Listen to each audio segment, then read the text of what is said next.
Hey guys, welcome to another episode of the Finns Faithful podcast. Thanks for joining us this evening. As always, guys, we're live on X and on YouTube. And boy, the Dolphins got an exciting, if you want to call it, comeback victory in overtime, 32-26 versus the New York Jets. Thanks to, first of all, we can't not mention Malik Washington with that great return, and then that walk-off to a touchdown to Jonnu Smith. We're going to break all that game down. We're going to talk playoffs and how realistic is it, and we're going to talk about what this really means, right? Are we sucked in again, or kind of look at the bigger picture here? And joining me, two friends of the program, but two friends of mine, Bobby Shouts from the Dive Bar podcast, Steve Malloy, Real Talk Finstock, the host on Finstock Sport Network. Boys, thank you for joining me this evening. How you guys doing? I'm doing great. I'm doing really good after a Miami Dolphins victory. Hey, one more week of enjoying Dolphins football. I'll take it any way I can get it. We got to admit, though, there were some thoughts going on during that third and fourth quarter that, oh boy, as I told you guys backstage, I was about to go live after the game and call for some people's heads. It all changed in a matter of seconds, but really, as you take time and reflect, and we're going to get into that, what does this really mean, right? It's just we beat a bad team, but I want to be honest, if you look around the league, like the Chiefs have a couple wins like this. It seems like every game the Chiefs are winning by 4, 5, 6 points. You saw with the Eagles, the Panthers gave the Eagles some trouble, but we took advantage of it. I thought the defense, the tackling was poor. That back seven wasn't their finest moment in this game. I thought the Jets had some good route concepts that kind of exposed the Dolphins secondary. I thought they had a good game plan. And they got some heck of receivers. Wilson and Adams are no joke. How did you guys see the game? We'll start with you, Bobby. Then Steve, you jump in after your general thoughts on the game. Yeah, so, I mean, obviously, who cares? We won overtime, dramatic fashion. So, like, at the end of the day, you gotta just stick with that. So, I was aggravated. At one point, I put out a Fire Greer post during the game. I stand by it, but I probably wouldn't have tweeted it if we were playing better. But nonetheless, I still stand by it. We can get into that. But I think it's aggravating. You definitely want to handle a team like the Jets, who have sputtered all year and had nothing going their way, without Sauce Gardner, without Breece Hall. But if you don't think they came down here thinking they were going to end our season and wanted to, like they had something to play for too. You don't think they want to come down here in their misery and give us a little some too? So you kind of got to throw out some of that stuff sometimes when in-division games happen, because you never know what's going to really happen. We could have played better. I think we really pulled it together, played some complimentary football in the fourth quarter and in overtime when it mattered. It did take a while to get there. It was very stressful, but I think when we needed stops, we got them. When the offense needed to come through, they came through more than ever. Go ahead, Steve. Yeah. I agree with everything that Bobby said. When the defense had to make stops, they did. Tua led a very nice drive, very good looking drive. Him and Jonnu Smith teamed up, and he threw the game winning touchdown. What can you say? And you got to be happy with that. And actually, Tua's been playing, better than I expected he would play. After the incident with his concussion and everything, he's been playing really good level. And that's what I want to see. And if we are going to go into the playoffs, we're going to make a run for the playoffs, then he has to continue to play that way, because like what Tyreek said at one time back a couple years ago, he said, we're only going to go as far as Tua takes us. And I believe that's the case. He's the highest paid player on the team. So yeah, he better play. He better not be part of the problem if we lose or if we win. So far this year, he hasn't been part of the problem. Well, I'm talking about after his concussions. He had kind of a slow start playing against Jacksonville and then playing with Buffalo, and then that's when he got hurt. But anyway, the team overall, I was really worried. I really was in the beginning. I was like, this can't be happening. Aaron Rodgers was looking like the old Aaron Rodgers, 41-year-old out there scrambling around, throwing darts and stuff. He had a really good game. Yeah. But we are missing some players on our defense, right? I can't I can't be too hard on, Anthony Weaver. We're missing some players on the defense. You're missing Phillips. You're missing Chubb. You had, I think it was Anthony Walker. Was it Walker that went down? So, and then Kendall Fuller wasn't there part of the season. And so, that what I'm saying is that front, that in the trenches, he didn't have the players in place that should have been there, right? Chubb, Phillips, Calais Campbell's been playing really well for us this year. Another surprise. I have to agree with that signing. It was a good signing by Greer. I have to admit that. But if you look at him in the last couple of games, he does look like he's wearing down a little bit, just a little bit. Just like Terran Armstead, he's been beat up, and he's been playing beat up for the last 3 or 4 games, and it's he's starting to show signs of that. But Patrick Paul played solace for us as a fill-in. But yeah, overall, I like the ending of the game. I didn't like the beginning, in the middle there. But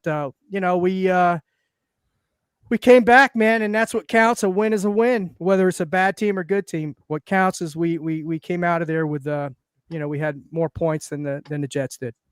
Yeah, you mentioned Tua. What is he? 15-1 TD to interception ratio, 75% completion percentage since you came back. 2-part question for both of you guys. I just started this when you mentioned that. Do you think a lot of it has to do with the way they changed the offense, this ball control stuff? And has any of your guys' opinion? Because I'll say this, I'll make this statement. I'm more encouraged by Tua Tagovailoa than I've ever been, and probably less encouraged more than I've ever been about the rest of the guys in the organization. I'm making that statement. I guess it's better to be more encouraged about the quarterback position. It's a lot easier to change. Not everybody, but you know what I mean. The deposition of the organization, kind of where the rest of this roster is going. The defense looks really old, man. Really old. But yeah, so do you think it's a lot with this new offense has helped Tua kind of become this point guard and the influence of now Jonnu Smith? Or do you think that's what made him all of a sudden take that next progression? And has any of your guys' opinion changed on him? Your stance changed on him? Like maybe from the start of the season, like whether you believed in him or not, or were you kind of on the fence, or you thought he was, good enough not to be good enough? Those 2 questions. Offensive change, philosophy change, and do you kind of have you changed your stance on him? We'll start with you, Bobby. Yeah, so I think one thing I will tip my hat to McDaniel. McDaniel's frustrated me sometimes this year too. I think that there for a while, what's up, man? There for a while, we were mad because we couldn't do anything else. So teams took away our deep stuff for Tyreek and Waddle, in routes and stuff like that. We couldn't do anything else. And so McDaniel essentially has created a bunch of cover 2 beaters. No, I mean, like literally, like you could get cover 2 all day. We'll march down the field all day on you. Like we got 10 playbooks worth. They don't punt. 10 playbooks worth of stuff now to like beat anything you could possibly throw at us. So I appreciate that. That progress as far as like, having offense for any kind of scheme a defense can throw at us. And I do think that the scheme has helped Tua not have to press and not have to force things and think, we got to have 40-yard plays every other play. But I also think, maybe his mentality a little bit coming back from a concussion, he realizes in all aspects of things like, hey, we need to kind of take what the game gives. We don't need to force things. We need you out there. So, look, if that means a 7-yard check down and we live to play another down, then that's great. Because, look, let's just be honest. We're just – a lot of people feel a lot of ways, kind of transition into your next question. Yeah. A lot of people feel their ways about Tua. I'm pretty consistent on I support Tua. I know that he's had stretches or big games where he could have been, bigger. But even people that don't like Tua have kind of turned cheek lately, kind of like, look, I got to be honest, this guy is better than he's playing better than I even thought was possible. Whether they like him or not, anybody who don't think we're our best team with Tua and like we are going as far as Tua takes us because that's literally the simple truth. So I think I feel the same with Tua. I think seeing him and seeing the team in general be able to play a different style of ball, a patient game, a more January style game, honestly, something we never had, is very encouraging. It makes me feel good about the whole team, not just Tua, but for your question, yes, I feel better about Tua because they're not asking anything crazy. They're taking what the defense gives them. And yeah, when people take away the top and you got a guy like Jonnu who can take quick passes or any 4-yard turnaround routes, 20 yards, any given play, it helps a lot. It definitely does. Yeah, and I'll piggyback on that. Yeah, definitely it does. John Smith has been a really, really great asset for Tua, and he would be a great asset for any quarterback, right? And Achan has been working on his route running. He's been better in route running and his receiving ability all this off season, and it's paying off. It's showing, and so he's helped out as well. The one thing that I would like to see more of is with this new look, new face offense is what I call it, because it is. I would like to see McDaniel, and I know we don't have the power backs, an Achan, Jalen Wright, and Mostert and all that, but I would like to see him consistently run the ball more, just a little more. And why I say that is because that's going to keep the defenses honest, right? Even if we only get 1 yard or 2 yards, keep them honest, and that's going to bring in more people in the box as opposed to having the linebackers stepping back 7 yards and having that cover too. They're going to have to start coming in more and be more, conscious about that run game. So that's what I would definitely like to see more of, and I think that would help out Tua immensely. As far as Tua goes, no, I don't think he's anything special more than what I've always said he was. He's a good quarterback. He's always been he's been a master, and I've always said this. He's been a master at the dink and dunk. He was a master at dinking and dunking with the Flores offense, and he's very good. Very accurate in throwing the passes. At times he fluffs up a little bit, but and I also have to agree with what Bobby said about his mindset. Now, I really do believe the concussion changed his mindset somewhat.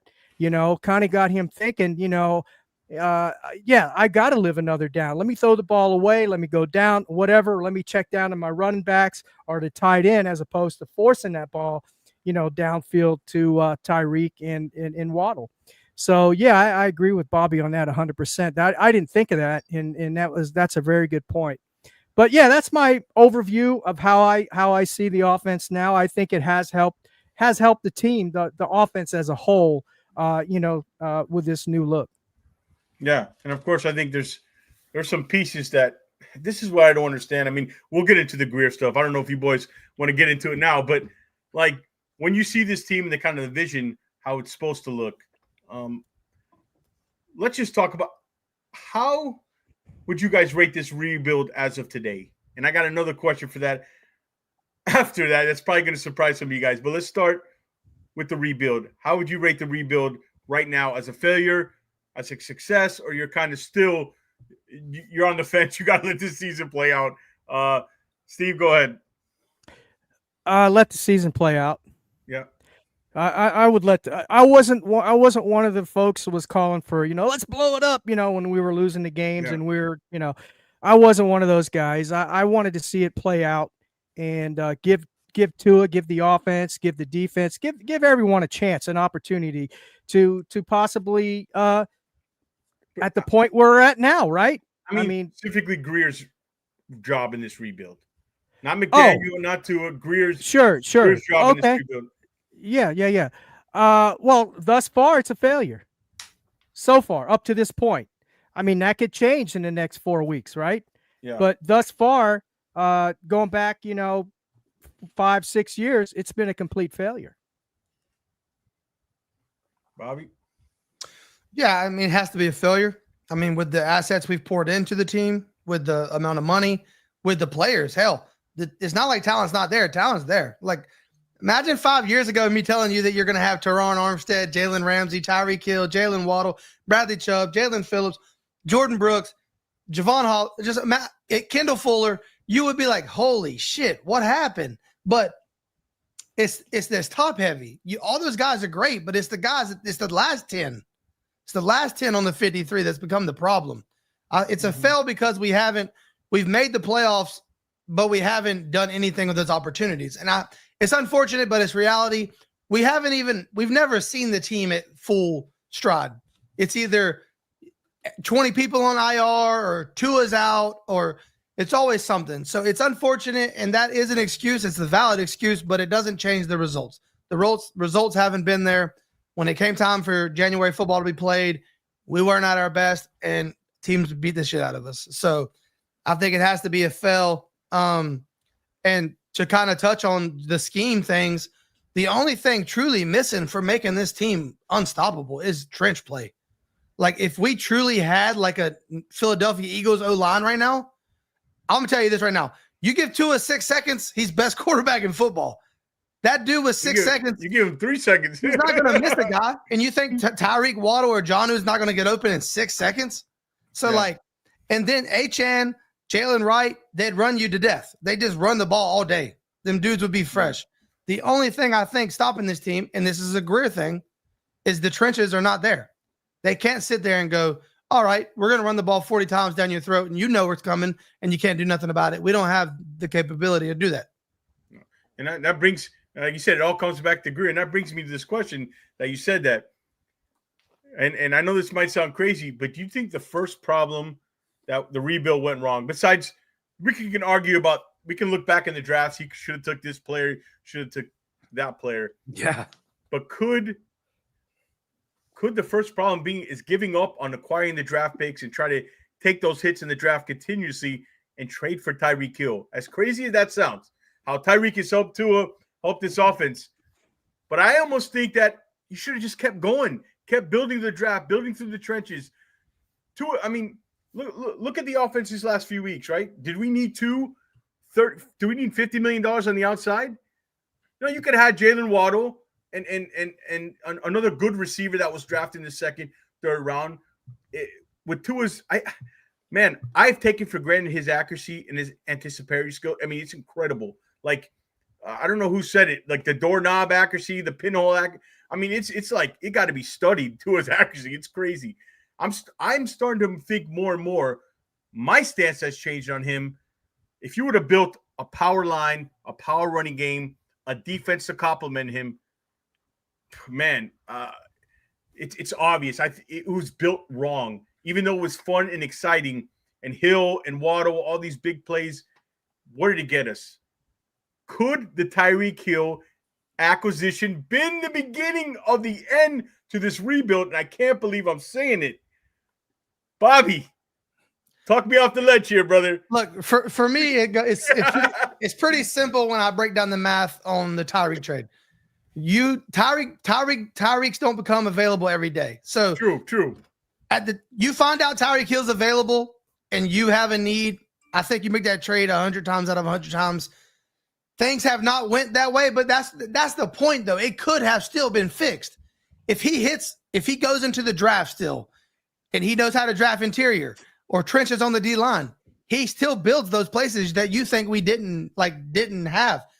Those places could still be built with the right thing. And that's why I keep wanting to get into the GM talk, but the next GM's got to be a trench guy. He just has to be. Who, Brandon Short? Brandon Short? Look, hell no. No, he can be his little accountant like he is right now. He's good with numbers. But no, whoever it is, and that's how, like, I truly think. All right, before I get into that, let me just say this real quick. What you said about the philosophy, that is that's Alabama Tua. That offense is how they're built. Najee Harris with a great O-line with weapons all over the place. And Tua dropping back with 4 speedsters eating you alive. That's just what it was. That's exactly what made him tank for Tua, all that stuff. That's the exact philosophy you need with Tua.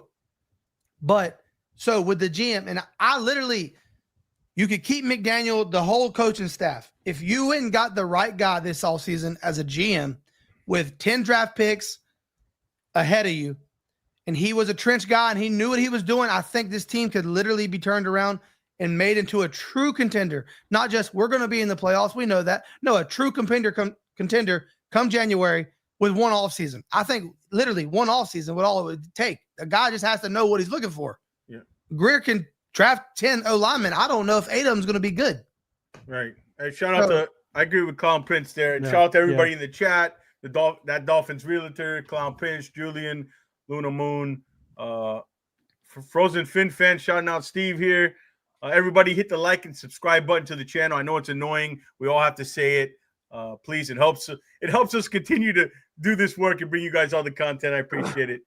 Yeah, but Steve, looks like Ace Per Head told him to check you out. He's a new YouTuber and did a live stream with him the other day. And I don't know if that's a good idea. I don't know if that's a good idea. He's from the North Pole. That's so welcome, Frozen Finn. A Frozen Finn fan. That makes sense. Steve, go ahead. Do you have anything to add on the point that he was making? Tyreek, was that could quietly that have been the beginning, the first mistake in this rebuild and kind of allocating the money? And we didn't stop after that. I just didn't understand before you go, Steve. We went from accumulating draft picks to all of a sudden changing our philosophy midway to getting rid of all of them. I thought the point was to go 4 or 5 years. That's what the Philadelphia Eagles do. That's what the Steelers do. That's, the Ravens do. They have not only the first and second round. You look at the Ravens, they'll have 4 fourth-round picks, 3 third-round picks. And those guys are playing significant roles on their team right now. So am I crazy, Steve, to think that, or you think there's some legs to that theory? Well, no, I don't think you're crazy because I mentioned it on the podcast the other night when we were talking. I definitely thought that Tyreek that was the downfall of this whole team. I think, because honestly, I believe Chris Greer was going in the right direction, and then all of a sudden, and like Bobby said, we had a Ferrari that was available, and I'm sure it was a no-brainer from McDaniel and Chris Greer, and that was the start of the fall, and I believe that Mike McDaniel, he went over 700 plays on film with Tua Tagovailoa, and he basically said, "This is what you do good. This is what you do bad. We're gonna keep what you do good in this box, and what you do bad, we're gonna put it in this box, and we're gonna put it in the closet." And that's what he did. And then he's also said he noticed, that hey, he's got a quick release, right? He's got a quick release. He's accurate. You want to call it anticipation? I don't. I call it one read or two read quarterback. Well, anyway, hear me out. Hear me out. And basically that's what he did. And then he said, "Look, we can get this ball out real quick. We'll be a finesse team. We got Waddle for speed. We got Tyreek speed." Then what did he do? Then he went and got Mostert speed. Then they drafted Achane last year, speed. It's all speed, and that's what this whole offense is based on, is speed and the quick release by Tua Tagovailoa. Now, is that sustainable? No. And as we can see, playing against good teams and good defenses, it's not sustainable. And that's why they had to cut the game short for him, right? Because now he can really get the ball out quick, 1.8, 1.9 seconds, throwing those short dink and dunk plays. I'm not saying that's bad, but that's what's happening right now, and that's what we're seeing. And I know you're talking about him not being a one read quarterback, right? If you watch the film, all 22, I'm sure Bobby does. Tua is very good at manipulating the linebackers. He's good at manipulating the field, right? A lot of times you would go back, you see him look to the right, and then he come back over to the left. Everybody say, "Oh, look, he's processing the field." No, he's not. He's manipulating the linebackers. And then he comes over, the field is already premeditated, right? And he throws to Tyreek, or he throws to Waddle.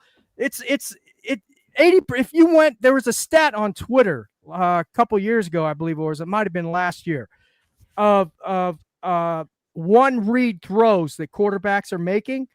Tua's one read throws were 80% of the time was one read throws. 80% of the time. I'm not saying that he's not a good processor. He can't process, right? I'm just saying that's what they based the offense on, was one read. Now, that's not Tua's fault, right? But that's the way the offense was predicated on. I mean, that's my opinion. I mean, I could be wrong, I could be right? But that's just the way I saw it. Yeah, I think what you're saying, I kind of agree with you before. Like he would manipulate the defense, but his target all along, he already knew where he was going, is what you're saying. He's looking it off, but he already knows in his head. So you're considering that a one read because you believe aesthetically, it looks like a couple reads, but he already knows where he's going. Okay, so here is that what you're saying?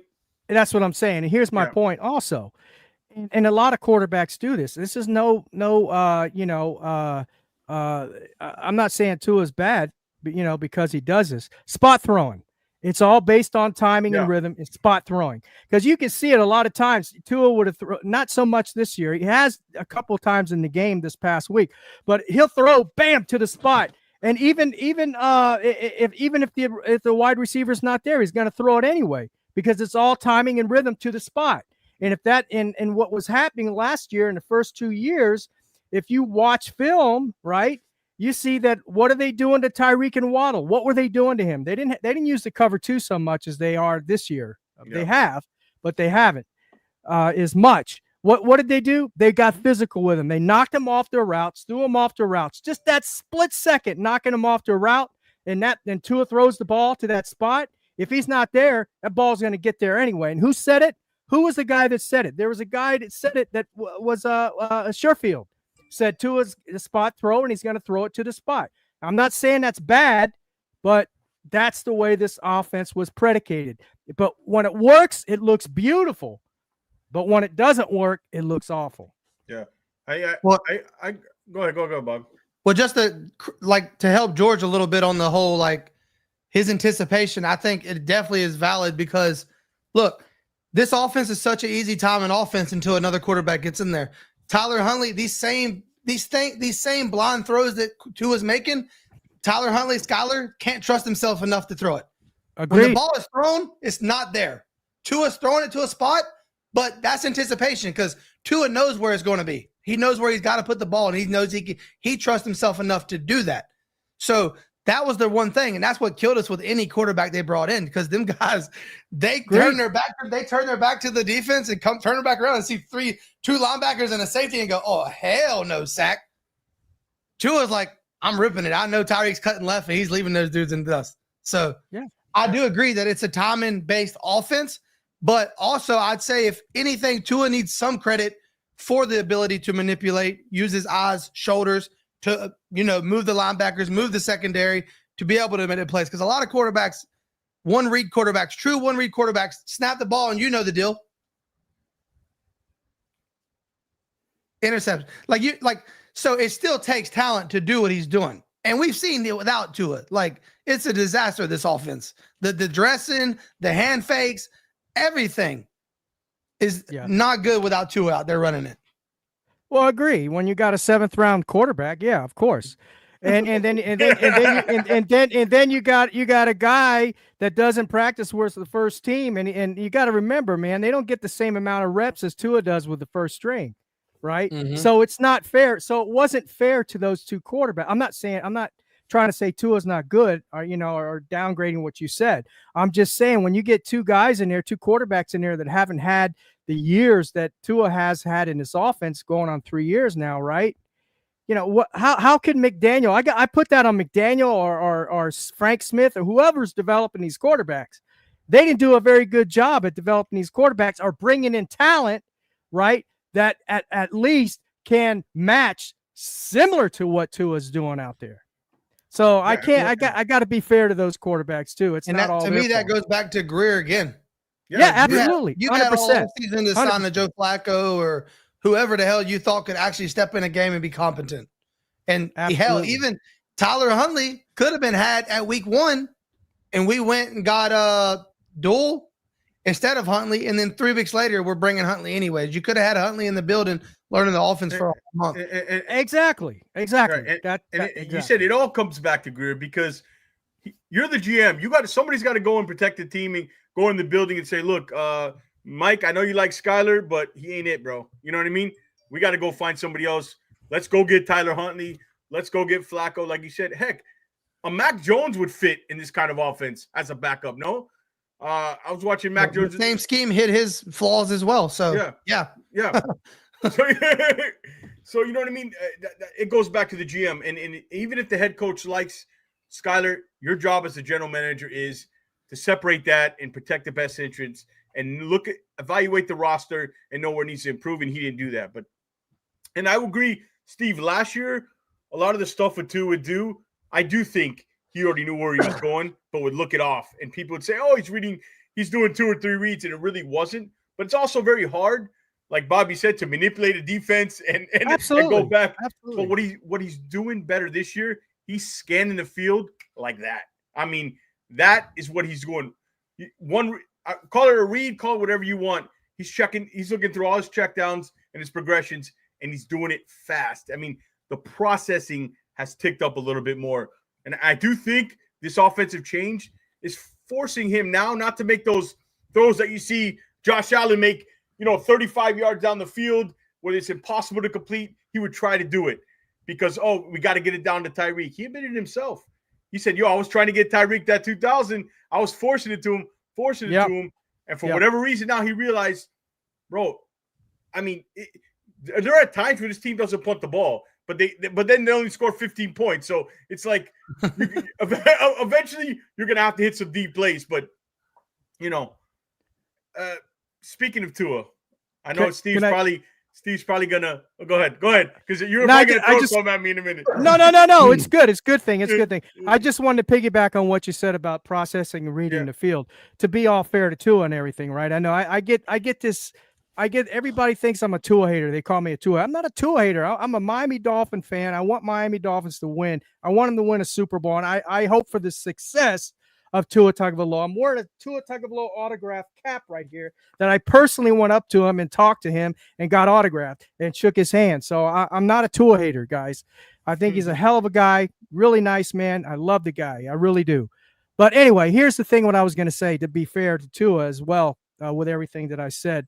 Going back to the offseason, there were some folks that were going down, watching the Dolphins this offseason practice, right, down in Miami there. And they were coming back. And these are folks, I won't mention the names, but there were folks that you could say, come on, bro, mention them. No. There are folks that were going down, and a lot of people don't like these individuals because they do critique Tua very, very hard, right? But they were coming back. Right? They were coming back and they were saying, I am very surprised. I'm very, very surprised. I'm seeing Tua read the field and process the field a lot better than he has in the past. So I have to agree with you. He has improved in that respect. I have to agree with you on that. Yeah. That goes back with the evolution of the offense too. Once the two high took a lot of things away, you had to come up with some 2-man beaters. And that makes you read the field. It makes you. Right. So, it goes both ways. I think Tua was definitely, and the offense was based this way, taking what the defense gave him, running the play the coach called. I think he's grown and matured as a quarterback. The offense has had to grow, and Mike McDaniel had to grow as a play caller. And, I think everybody's improved somewhat. We now are reading the field, looking more. The first thing's not always going to be there. Yeah, I agree. Oh, I like this. I like Clown Prince. Shout out. I wouldn't mind. Najee's been running the ball real nice. That's the kind of back in free agency. If they let him go, it won't cost you a ton. Look at the success. I mentioned to you, Steve, I think on the last show is look at the 3 top running backs. Was it Jacobs in Green Bay, Barkley, and who's the other one? Derrick Henry, all free agent signings. All in that, except Henry, all in that mid-20s. Najee's a guy who that would help. Could they use a Najee? Why hasn't the running game? What do you think this drop in the running game? Is it just I mentioned Austin Jackson's injury? Is it because the guard play, bro? It ain't there. It ain't there, man. I've tried. I love Liam. Liam's a good dude. Liam's a good actor on the field. Hey, he's getting his 15-yarder. Yeah, he's getting that. Yeah, Rob Jones. He's consistent. That's what. Rob Jones would just say that to be nice. Would just say Rob Jones. But they were running the ball, and they were running the ball with some success earlier in the season. All of a sudden, it just got shut down. Ingle's back now, so I can't go to the Alec Ingle thing. I'm thinking Austin Jackson on the outside zone stuff. Lamb's not as good as that. I don't know. Do you guys have a particular reason why the running game's been shut down so much recently? Well, either one of you guys. The legend of Austin Jackson continues to evolve and grow as well. That's really another one. It's like man, there was a time where people were like, holy hell, we can't get worse at right tackle. No. That dude has truly earned his spot on this team. That's a true right tackle. That's a foundation piece now. And, I mean, I hate to give him all the credit, but, I mean, he left and it immediately took a decline. Yeah, I don't know what else to put it on, Maybe, Lamb isn't the driver in the run game. Lamb's more of a pass pro guy. You don't drop off much at all, if any, of the pass pro. But in the run game, he's not moving the needle. That could definitely be it. Austin Jackson leading block at 30 yards downfield. I mean, the dude's a freak. So athletically, you're not going to replace that. Some of it might be just like any old offense. They brought some new wrinkles into the run game this year, and they were really working. They had a lot of shit going for themselves. And, it might just be a thing like the opposite of the too high thing or the same. People kind of figured out which way to read the offense or which way, like it's going to fold back left or different ways to stack your box to kind of defend that run. That could be something to it too. Yeah. And I think, I don't see this. I don't think I've ever seen it with the Miami Dolphins with Tua under center.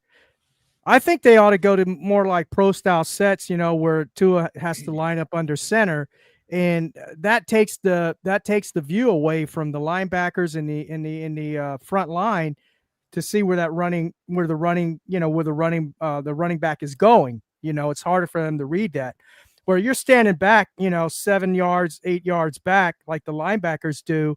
They got a bird's eye view. Tua standing back, you can see where where he's moving to and where the running backs are going to. I think that has a lot to do with it. I think it might help a little bit. I don't know how much, because honestly, I never was the believer that the O-line was a big problem, but listening to, and I'll mention the name, Ace Per Head, Curtis, he's done some evaluations on the O-line, and I've actually, read the evaluations he's done and looked at it, and he's got a great point. This O-line is it's not that good. It really isn't. Without Terron Armstead as the anchor, this O-line really isn't that good. It really isn't. It's average at best. Yeah. And now I think that has a lot to do with it. Boy, did you guys see Armstead, man? I saw his face on the sidelines. That looked like a guy who, good news today that he's not going to have surgery, but I just get the feeling that we're definitely not going to see him this week. But you saw the guy who, man, it almost looked like you saw a guy playing his last snap of football, right? His eyes were tearing up. But we mentioned Patrick Paul got in there. He's a warrior, man. Yeah. He's a leader. He's a leader. He's a leader and a warrior. Yeah. So Patrick Paul now, I guess I didn't have time to watch a lot of the All-22, but I watched a little bit. And from what I saw, I guess he was okay. He wasn't like great, but he wasn't bad. And I guess that's a good thing for a young offensive lineman. He's a rookie. He's a rookie. Yeah. I'm kind of happy to get to see, we get to see now what he has starting with next week against Will Henderson and Hunter.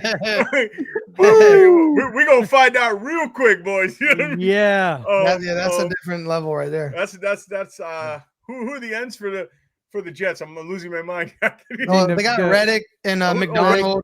And then the kid they took out, the Reddick and the kid they took out of USC, right? In the first, was it USC?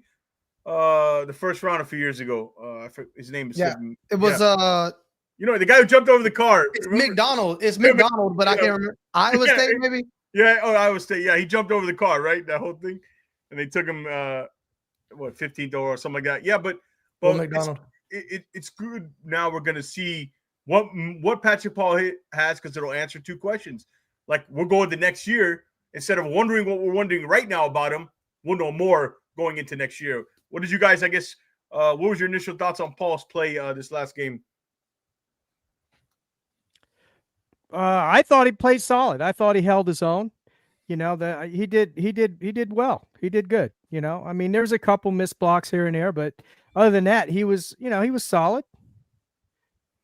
He's a rookie. He's developing. I'm with you. I want to see what he's got. And this is the last 3 or 4 games here. If Armstead isn't able to participate, I'm really excited to see what he has to offer for going into next year.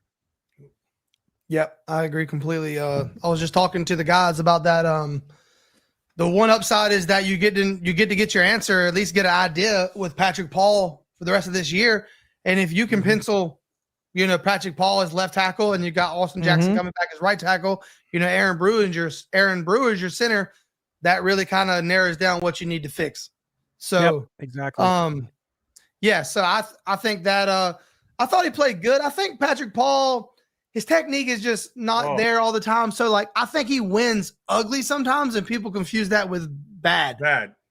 Because even on the Jonnu game-winning overtime touchdown, the guy's bull rushing him, and he finally gets. He's been over backwards, but he's holding the guy off, and it doesn't get near Tua. But if you're just watching that, you're like, Jesus Christ! It's kind of what I saw in college, but it might be just him. Like his hand placement's still awful initially, but when they get up in him, he holds it. Like he's huge. He's a mountain of a man. I think 6'8" works against them sometimes too. Yeah, it does. So much of a frame, but he's got an anchor. I mean, like I said, he's winning ugly, but he's winning. And I think that's what people get confused a lot of times with him. Yeah, and I almost thought that when they drafted him, I didn't love that pick, but I said, man, he keeps his hand placements and technique is awful in the initial when his initial set, but he just they get up in him and they don't move him. So it's like maybe that's just how he plays, and it's and like you said, it looks ugly, but it's maybe it's the kind of how he wins. Shout out to Finstock Sports Network. Got those boys, obviously Bobby and them, and Steve, who has Real Talk Finstock on there. Thank you for those kind words, brother. Costa, what's up?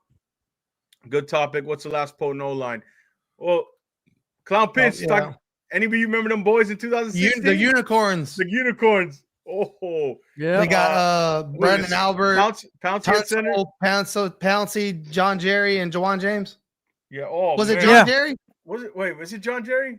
The right guard is the one I always get confused. Yeah, for me, the other ones are perfect. I know you're right on. I'm pretty sure, or was it? I think it was Bushrod.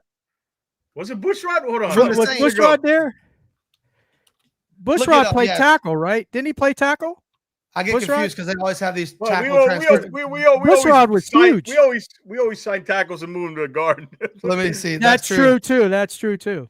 Let me look. I'm looking. I don't remember. I'm gonna search my profile on Twitter to see if I tweeted about the Unicorns before. Oh, it was. I think it was. But yeah, Albert, Tunsil, Pouncy, Bushrod, and Juwan. There you go. Okay. How big was Bushrod? How big was Bushrod? He was a big man. 6'5", probably 6'5", over 300. I think we called a run blocking tackle at the end of his career, and athleticism kind of had escaped him a little bit. So they were like, Bushrod. We know you got an anchor to you. We'll throw you at right guard. Yeah, he's 6'5", 318. That was good time. I think they played 8 games together. That was a line. I think that was the Jay Ajayi year. Imagine Tua on that behind that. No, the only problem with now, and this is what Tua has said, he can't see over that O-line. They're too tall. Well, they picked the perfect center. Yeah. Little bulldog. Hey, Ron Brewer. Yeah, he gets after it, bro. He does. Brewer's a dog. Now he's still 280 pounds.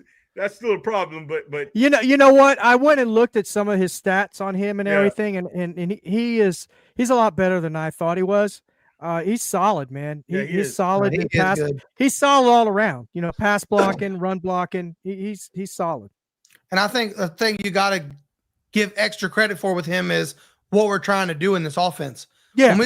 When we lost Connor Williams, a lot of that outside running, the toss and screen game went down with him because we didn't have somebody that could get out in space. Aaron Brewer is that's his best quality. If anything, athleticism, he's got that. Yeah. Yep. And dude, he's knocking heads 20 yards downfield. Did you post that up? Did you post it? Somebody posted that one play he had. Was that you? It was the angle screen play, and he peeled back and knocked the linebacker on his ass. Oh yeah, because he's good out there, bro. I think he got a bad rap. Now, understandably, there was a big question mark on him in the offseason when we signed him because his numbers were awful in Tennessee. I could be like a homer when we sign free agents. I'm finding the good side on them. Yeah. I'm going to be a homer in that sense. But I did say, and a lot of people said, I'm not like Notre Dame is here, but he played for 2 of the worst pocket presences in the league, Tannehill and Levis.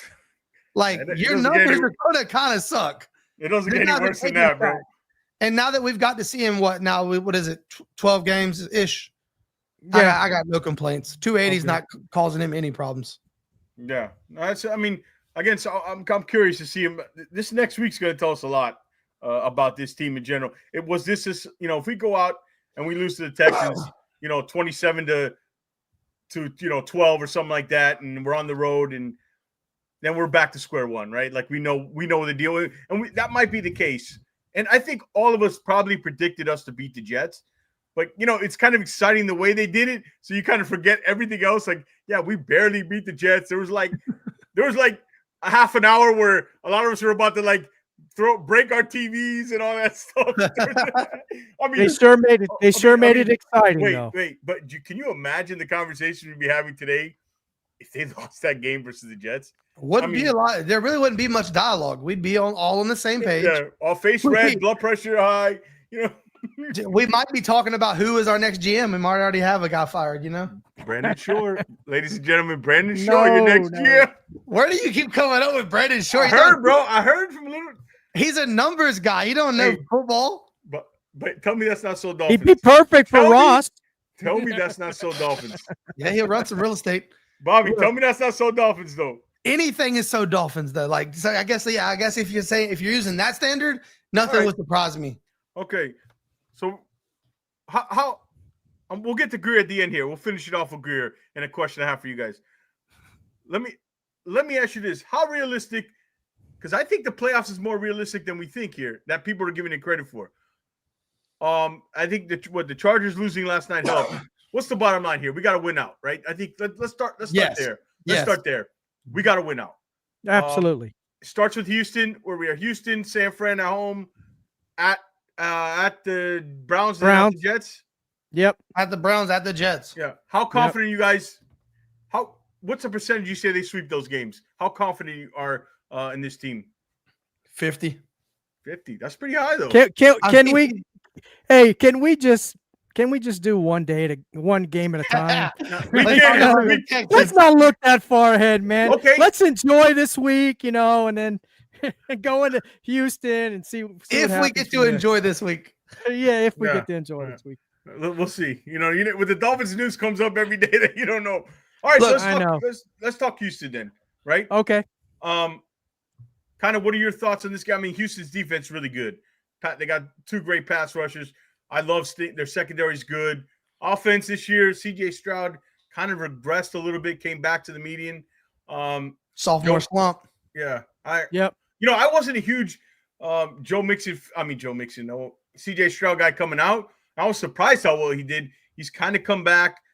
Sometimes what we tend to do with rookie quarterbacks is they don't play horrible. Well, not in Stroud's case. He was playing out of he was playing good. Yeah. But like Levis, for example, you don't play horrible. You just play average. You're like, oh, we got our guy. You know what I mean? He wasn't terrible. He's only a rookie. We got our guy. We got our guy. Yeah. Now they're pretty sure they don't have their guy, right? Yeah.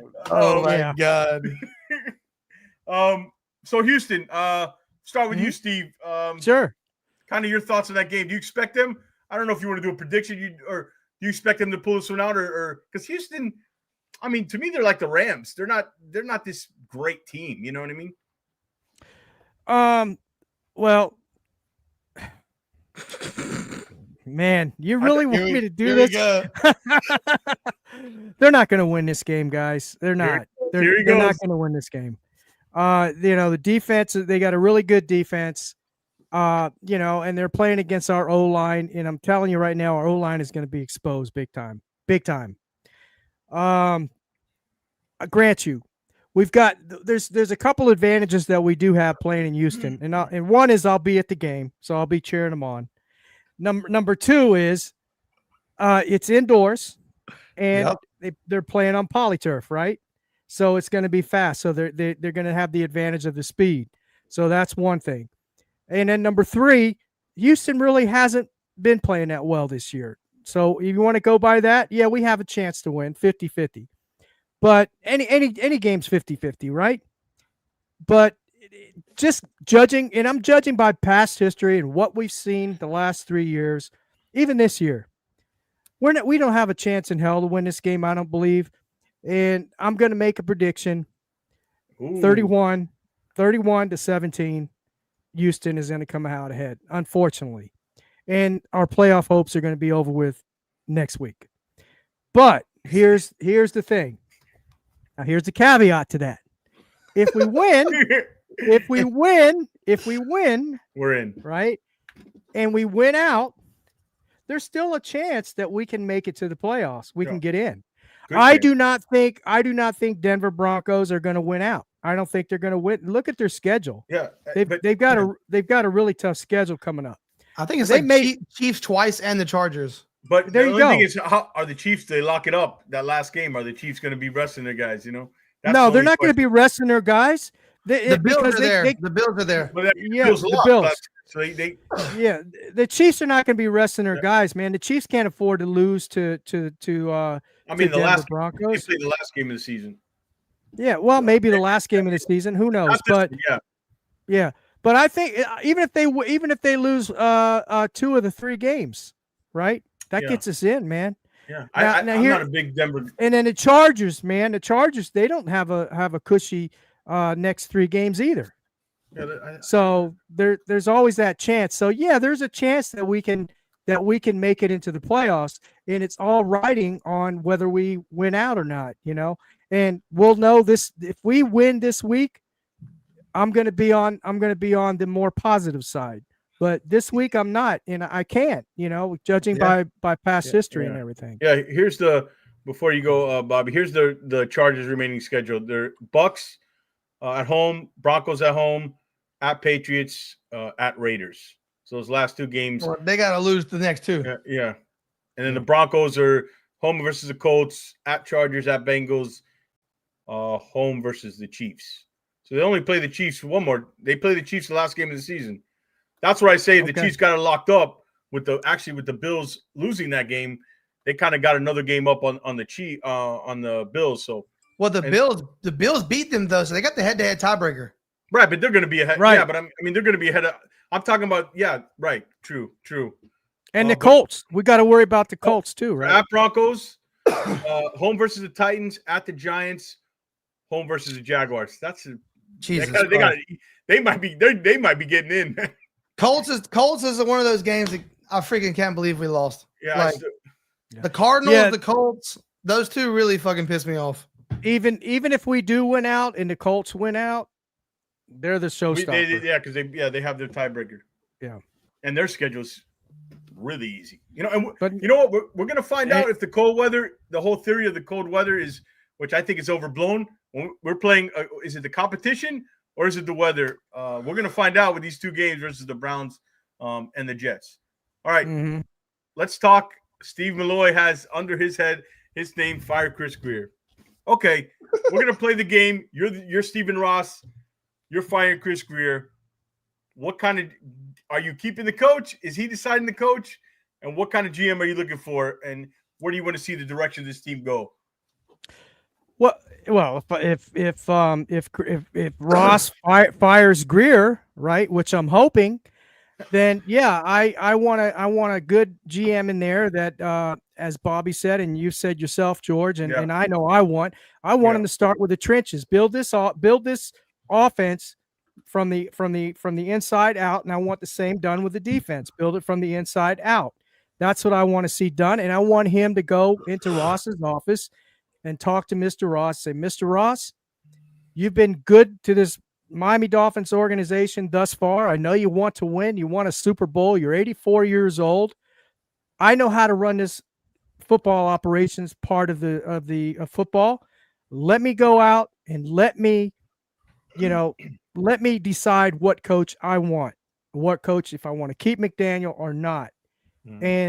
And then take it from there, and then let him decide if he wants to keep the coach or not. Now, in my opinion, if the coach gets fired, I don't think Tua is going to be around. And I don't think a lot of these, I don't think Tyreek will be back. I don't think Waddle will be back. I think the GM is going to want to change this whole organization and scrap it and just, like I said, build it from the inside out and just take it from there. And the fans are just going to have to be patient again. And just, I don't expect anything to happen for at least 2-3 years. No, minimum 2 years. You bring up the. You know? I've come around. I think Tua can play with another coach. I think Tua is good enough now. Like, Well, I I'm initially just thought, saying. like, I'm not saying that's not the argument. That's not the debate whether he's good or not. The debate is, does the coach want him? Right. You know, and does you know, especially if Mike McDaniel is gone. Right. To me, I think it's a package deal between him and McDaniel. That's just me. That's Fair my point. opinion. You know. We'll go to Bobby now, but here, boy, did you see how happy Stephen Ross was on that sideline yesterday? That's what's scaring me. Steve, what did I tell you? This team's gonna win 8. They're gonna win 9 games, and they're gonna talk themselves into believing in exactly what's happening, and it's happening again. That's why we could talk about all this career stuff, bro. Honestly, if you were in the kind of the ballpark of wanting to get rid of Chris Greer, yesterday's game probably didn't go the way you wanted it. If you don't think they're going to make the playoffs, anyways, but I enjoyed it because it was fun to watch. You know, I'll take that. I'll take that 9 out of 10 out of 10 times. But yeah, it was.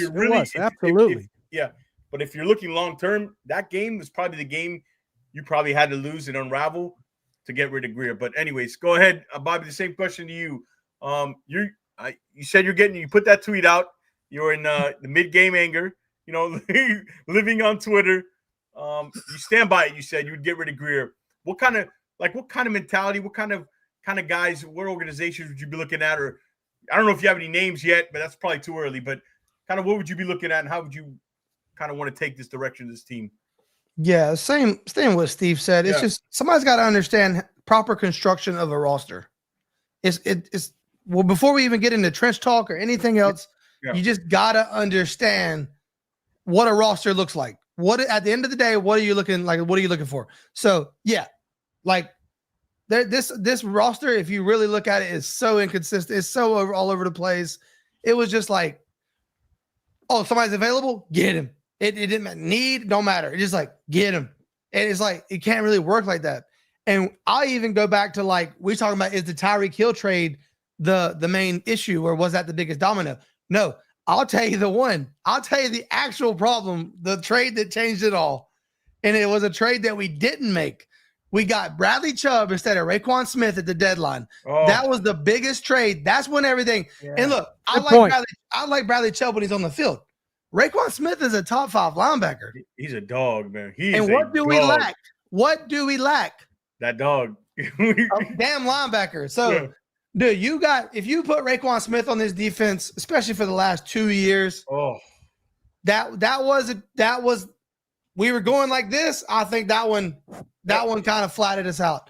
That's the move I think set us back. Great point, Bobby. Great point. And I think Tyreek Hill was a no-brainer move. I think there was bigger issues, more important issues within the trenches, within the whole mentality of the team. Raekwon Smith changes the whole outlook of your defense. Like, you're thinking, I mean, Deshaun Elliott might still be playing here instead of sending us Hershey Kisses. But, that's another conversation. Hey, remember we had that talk about why Deshaun Elliott didn't come back? I think we know, bro. Dude, you know what? I ain't speaking for nobody. And Steve, you might not know about this. Can I go through it again real quick? Go for it. Just so you understand this, Steve. So sure. Our producer of the dive bar, Eric, was working out at this place in Fort Lauderdale. He ran in. It's like the day after free agency started. So Deshaun Elliott's a free agent, so he can't train at the facility right now. It's kind of a weird window. And he's talking to Deshaun Elliott. He's like, what's the deal, man? He's like, hey, look, I want to be back. I even told them I'd even take a good deal to come back. I want to be here. He was like, and he's like, kind of like, they were like, well, I hope it works out. And he's like, he winks at him and is like, man, I hope I get some good news coming soon. And dude, I swear the next day he signs with Pittsburgh and we sign Jordan Poyer. And we were like, what the hell? Like, you had Deshaun Elliott in the house already, and he was willing to take a good deal. Yeah. Like, whatever. Okay. So I'm a little conflicted now hearing Deshaun Elliott talk all this shit about the Dolphins. And it might be how he felt. He might have just been like, hey, they're going to pay me. I'm going to be their guy. Like, I'll parade around the town about them. I don't care. Like, if they're paying me, I still might be here. I need to be careful what I say.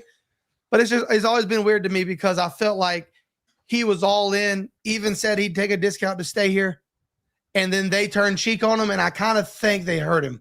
That's not maybe what he says is true, I think we all have our have our opinion on that matter. That's not my point.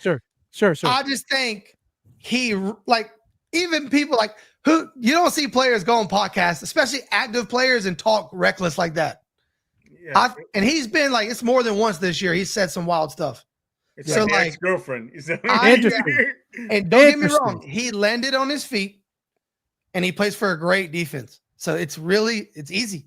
It's easy to say all this shit because you play for the Steelers, look awesome, but it's a little interesting to me because I believe that he wanted to be here, and that he really. I mean, if you're gonna take a pay cut, especially in 2024, come on, I don't have to explain to you where his heart was, and and then he didn't get a big payday. He went to the Steelers for 1 year, $3 million or something. It wasn't big. So that's where I stand on that. I haven't really got involved on the timeline. It doesn't pay to get involved. It is what it is now. People are going to do and say what they want. And this all might be really how he really feels. It's just after knowing where his initial thoughts and heart was, and to hear and see him go this far, it's like, all right, dude, we get it. Yeah, they chose the 32-year-old over you. We get it. When I first heard him say that, I said, "Oh my god!" I thought of you. First thing I thought of was you in that conversation we had. But it doesn't matter, right? Hey, the GM, he did the right thing. He went out and got Jordan Porter playing good. and he let ABG go and Marcus May. What does he do when we release Marcus May? Oh, actually, that was another good point. While we're talking about Greer, let's talk about everything. Yeah. A day late and $1 short. You pay Christian Wilkins 2 years ago, you get him for it was insane what the market was. It was like 15, 13. It was insane how low it was. You pay AVG a year ago, even. Dude, we could have stole it. Robert Hunt. You probably could have got Robert Hunt at $8 million a year.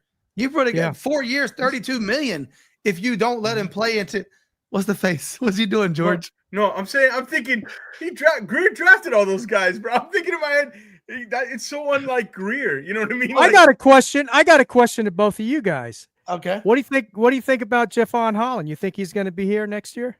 No. Think he's going to? No, me either. I can tell you right now, Javon Holland's bags are already packed. In his heart, he's the opposite of Deshaun Elliott. He done packed his bags and looking for the biggest check. Hey, you got that gift ready? You got that on your timeline? You got it ready? Homer Simpson verified this statement. Javon Holland, unless they tag him, and honestly, the way he's playing, I don't think you can tag him. Nah. And then I think Javon Holland is headed west, and he's taking as much as he can get. Yeah, he was such a disappointment. He's not playing me. I think he was just so good as a rookie. Like his range and physicality as a rookie was so good. It was like, man, and he was like, pick 40, pick 38, 36. Yeah. So it was like, man, this is a dude still. And that was in the era of like Greer was really cooking in the draft. That was his best. Yeah, that was his best draft. That 21 2 or 3 years before he started trading all his assets away. He was actually doing pretty damn good. I can't even lie about that. Like he was dominating first and second rounds. Yeah. No, I mean, he was. But again, like you said, you mentioned, I forgot what was the point you made, something about I don't know if it's the safety, but the Roquan Smith deal. Mm-hmm. Like getting Bradley Chubb on paper gets you excited, but it's sometimes the players you don't get, not the player you do get. And I think that's the kind of with the draft with Greer is on paper. Oh, Jalen Waddle, nice pick. But what got you there? What were the circumstances around that pick? Remember, you went from – is that the deal where they went from 3 to 12 back to 6? Yes. I hated the 12 to 6 trade. Hated it. You know what I mean? Hated it. And I know they did that because they needed a wide receiver. Play the draft. Let it come to you. Bro, who in that draft, who went around there? Was it Mika and the tackle? No, Mika was way before that. Really? Derwin James, maybe? No. Parsons. Mika Parsons. On that draft. Yeah. Micah, whatever. Oh, Micah Parsons. Sorry. You had me confused. I'm thinking the safety we used to have. Mika Fitzpatrick. Micah Parsons. And then also I think he went 11 or 10 to the Cowboys. No, 10 I remember was who the receiver, Devontae Smith. Devontae Smith went 10. To the Eagles. Yeah. Rashawn Slater went 12.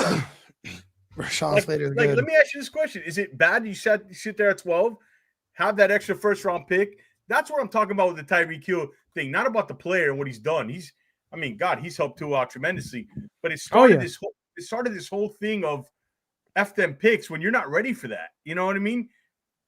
Take a Rashawn Slater, keep another extra first round pick, build, and then you're ready. Because all this stuff, what did it really mean? We're in the same place when we have Flores with less talent. Our records are the same.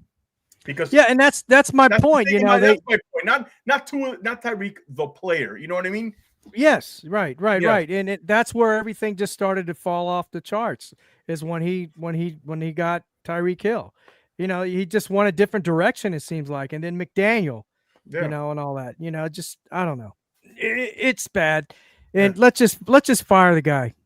Come on, man. Who's with me? I've been there since 2016 when they had him under was the Tannenbaum, and then 2000 what was his first draft? 19, right? That was kind of his. The Christian Wilkins draft was really his. Wasn't he put in charge in 2016? I thought 2016. Yeah, but Tannenbaum was there, you know. Well, yeah, that's true too. I mean, that's another joke. But anyways, yeah, Penny Sewell would have been nice. All right, we're gonna wrap it up with this question. All right, guys. All right, we're gonna wrap it up with this question. We win the rest of our games, the last 4 games. Mm-hmm. Should Tua Tagovailoa be considered in the MVP talk? Yes or no? Go ahead, Steve. I know you're. Thanks for choosing him first. That's freaking not fair at all, man. All right, Bob, you want to go? You know, you're asking me. No, you know, you're asking these hardball questions tonight, boy. I got Bobby and I got you on. I have to bring the heat in this show. All right, so you're saying that Tua we win should out be in the conversation. We win out, and Tua plays kind of like how he's been playing. Well, you have to assume he plays good because you're not winning in the next 4. He's going to kill the cold weather narrative. He's going to win on the road and against a good team, beat 2 good teams.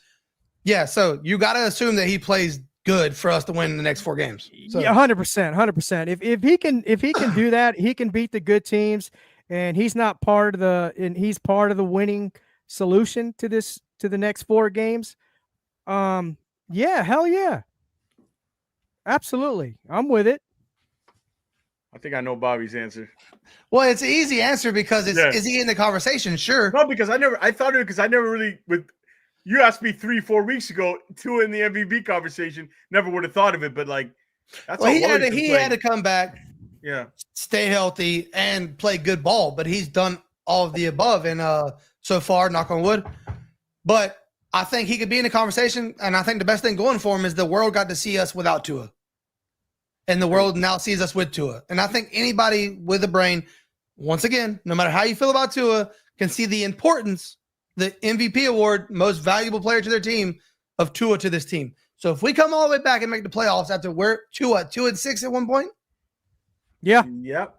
So for us to come back and make a playoffs, he has to be in the conversation because he literally could not be more important to his team. Now, I do believe Josh Allen has that in the bag this year. Oh, yeah. Well, he's played all the games, right? You know, he's playing awesome too. He's just like he is playing. And he beat Mahomes. That's the one thing too. Is Mahomes normally is like penciled in, but he beat Mahomes this year. He finally got Mahomes, and he's playing incredible. They're neck and neck. I think Josh Allen's going to get his first MVP this year. Yeah, you might be right. Yeah, I just faced Josh Allen on a fantasy. Another guy had him. I was like, damn. Hey, a buddy of mine had Josh Allen and lost. I said, dude, you're just like the Bills. Dude. Yeah, wait. I was facing the guy who had Josh Allen, and the dude picks up Zach Charbonnet, and Zach had like 30-something points. It was crazy, but I obviously lost that game. But I'm still in playoff hunt. All right, that'll do it, I guess, for us tonight. We've been on over an hour. Before we go, as usual. We'll start with you, Steve. Plug your stuff where they find you. You got a show tomorrow, right? Yeah, I got a show tomorrow. Tomorrow's going to be at I'm going to have the show at 7:30 Eastern Standard Time on the Fins Talk Sports Network. My show is called Real Talk Fins Talk. I'm solo, but I do take on guests from time to time. in everything. So it's real talk. I always say I give everyone, all the Dolphin fans, a dose of reality, and so you can catch me at Defense Talk Sports Network, 7:30 Eastern Standard Time. Real talk, Fence Talk. All right, Bobby. I know everybody can find you. Tell them, and you also got a show tomorrow, no? Pretty much. We try to go live every Tuesday, 7 Eastern. We try to. There for a while, we didn't have a schedule. In the off season, when we got players and stuff, it's like it's at their dispense. So like, if they could come on Sunday at 1 o'clock, we're gonna. I'll skip church to get on the podcast. Like one time, I came straight from church. I was still dressed up and did. It was Tanner Connor or Ethan Bonner. I can't remember, but one of those Sunday episodes. I came straight from church. So in the off season, it'll be everywhere. But yeah, 7 Eastern Tuesday nights. And like Steve was saying, it's funny. You bring a different perspective to the fan base, but I always love it. I think everybody has a role. So like Brett, I always mess with Brett because he's so negative on the timeline, and he's kind of cornered himself into his agendas. So I get it. You gotta try to win your wars. Our guy Ghost, he does the same thing on the timeline. He starts pushing agendas. Next thing you know, he's trying to convince people the defense is still elite. And we're like, dude, shut the fuck up. So I get it. But no, everybody has a piece to the puzzle. Everybody can't be like. Absolutely. Yeah. So like, I'm a homer at heart because I wait all year to watch the Dolphins play football. And like, I've seen it in you, Steve. You get excited to watch good football. So we could have easily lost Sunday. You might have got your wish, Greer getting fired or whatever. You were jumping up and down your living room. Don't lie to me. Absolutely. So absolutely. That's the way it is. So yeah. You almost changed it for don't fire Greer. You almost changed it. No, I did not do that. I had to sit down and ask myself, why do I want to fire Greer? And when I did that, I realized we can win 10 games, 11 games, and I still don't think Greer is the guy because we are not on the same page as far as rosters construction and what's important. And I don't think his philosophy wins in January, February. And it's that simple. No. Yeah, and it's cool. Don't get me wrong. This is some of the best talent we've ever had. And it's been a fun few years. But we're year 5, 4, depending on how you count it, of a rebuild. It's not even considered a rebuild no more. We got nothing to show for it. So it was cool. Yeah. But it's just not. Yeah. That's where I came to terms with it. It's not. Yeah. I don't have anything against the guy. I think he did a great job as far as acquiring talent. Just roster construction and some things that were out of his hands. Injuries, Tua being on and off the field. Sure. But nonetheless, it's run its course. 5 years. I mean, hell, he's been with the organization 20 years. Yeah. Well, over 20. Yeah. Yeah. The thing with Greer is he's been in this building in some sort of role, right? Scout, director of college scouting, assistant GM. And how many playoff wins do we have to show for it? And I mentioned this to Steve on the last show. He tore down an 8 to 10 win team to build another 8 to 10 win team because he fundamentally, the deposition of the team he builds and the way he builds it, how he doesn't build from the inside out, you need that to win. Look at all the good teams. How many of these good teams at the end are not good at the line of scrimmage? I mean, next to none, right? And when you do that, you can paint it with a prettier offense and a different type of coach. But when you get down to the nuts and bolts, if you don't build it right and the construction of the roster is right, you're going to max out to an 8 to 10 win ceiling. And that's what we're seeing again. Injuries aside, you drafted a quarterback who's hurt, man. You know what I mean? You draft players who are injured. Are you surprised Jalen Phillips is hurt? I mean, poor guy. He's a monster. You know what I mean?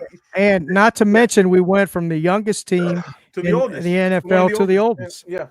And isn't it just our luck that we draft a guy with injury problems? He no longer gets injured and has a freak concussion situation. Yeah, it's and the guy his body's holding up. Now he's got the freakiest concussion situation. And then we draft a guy who has concussion problems. It's not the concussions in Jalen Phillips. Yeah. It's right. It is the ligaments and stuff. It's crazy. Yeah. And that's what's frustrating. I think we're all day, every day, 11 wins, easy, every year.